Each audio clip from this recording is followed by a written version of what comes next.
Bonjour bien-aimés frères et sœurs, Seigneur nous bénisse. Nous rendons des actions de grâce à Dieu pour la paix et la joie que le monde ne peut nous donner. Nous l'exaltons car il est puissant. En lui, nous avons la vie et il est la source de notre inspiration. Il est l'appui véritable dans les temps difficiles et l'objet de nos louanges. Père, sois béni au nom de Jésus-Christ. Bienvenue dans notre méditation de ce jour. Le thème de notre méditation, comprendre la persécution et s'affermir en comptant sur Dieu. Dans Luc 22, le verset 31 au verset 34, la Bible déclare « Simon, Simon, fais attention, Satan vous a réclamé pour vous passer tous au crible, comme on secoue le blé pour le séparer de la balle. Mais moi, j'ai prié pour toi pour que la foi ne vienne pas à te manquer.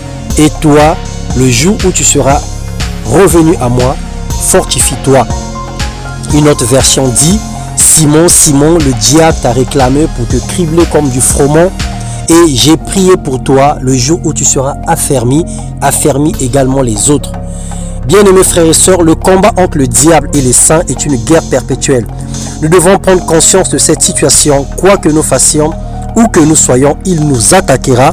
Il fera la guerre dans nos pensées, dans notre chair et en voudra à notre esprit.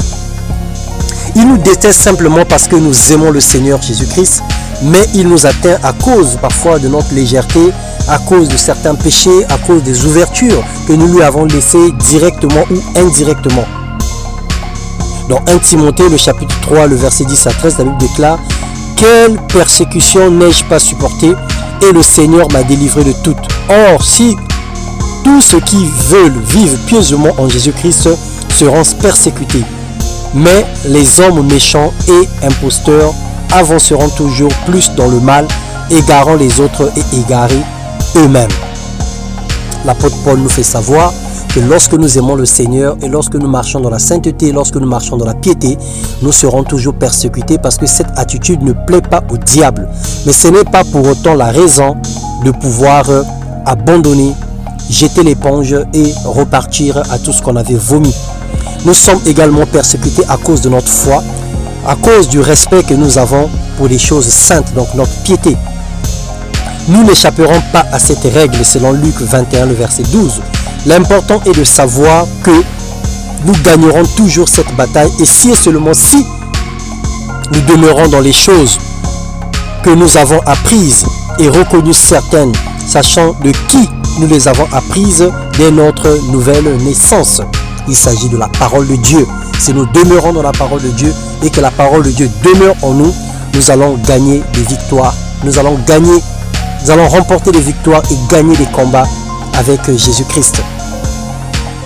En faisant confiance aux saintes écritures qui peuvent nous rendre sages à salut par la foi en Jésus-Christ.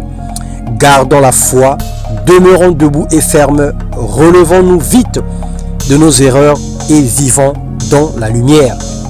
Bien-aimés, que le Seigneur nous accorde la grâce de comprendre ces choses.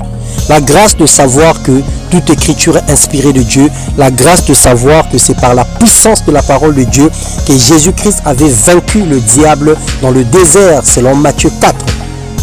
Et c'est par la parole aujourd'hui que nous pouvons repousser les traits enflammés de l'ennemi, que nous pouvons attaquer le diable en lui remettant, en lui crachant sur le visage la même parole qui sera du feu dans son camp. Alors bien-aimé, utilise la puissance que le Seigneur a investie en toi. Utilise la parole de Dieu qui est l'épée de l'esprit qui vient pour briser et tailler en pièces les propos insensés du diable. Et que tout ce qui est vrai, tout ce qui est pur, tout ce qui est honorable, tout ce qui est vertueux, digne de louange et digne d'approbation soit l'objet de nos pensées afin que l'ennemi ne trouve pas place à l'intérieur de nous.